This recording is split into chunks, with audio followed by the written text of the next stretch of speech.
Alors quelque chose qui serait intéressant à faire, c'est de tester ça sur un motif aussi. Donc ici, j'ai récupéré sur le web un motif sans raccord visible.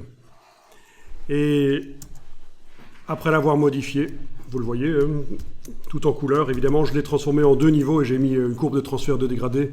Et je peux obtenir ce genre de choses facilement et changer les couleurs facilement aussi par le dégradé.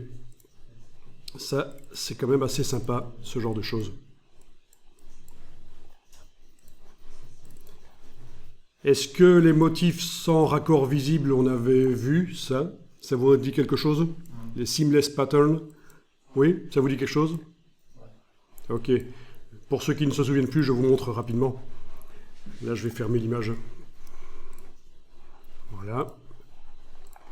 Alors, l'idée, c'est de faire une recherche dans Bing sur les motifs sans raccord visible, c'est-à-dire quand on les met côte à côte.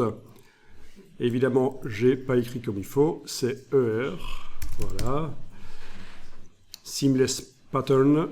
J'ai mis entre guillemets public domaine pour trouver des motifs que j'ai le droit d'utiliser en principe. Le moteur de recherche ne montrera que ceux qui sont du domaine public. C'est une des solutions.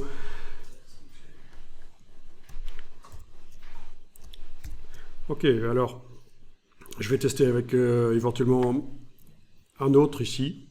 Quoique celui-là était intéressant parce qu'il était grand, mais est-ce que les autres sont grands aussi? Oui, ils sont grands aussi. 1920 sur 1920 pixels, c'est indiqué.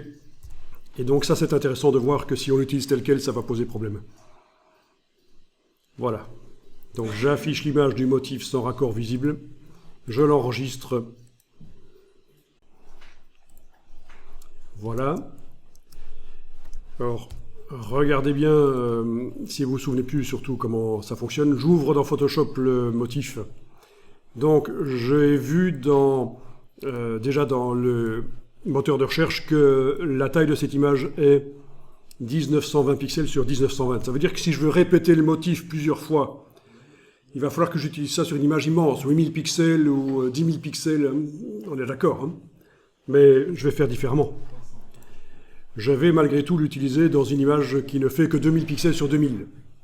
Alors, d'abord la première étape, c'est d'envoyer le motif dans la palette des motifs de Photoshop en faisant édition, utiliser comme motif. Ok.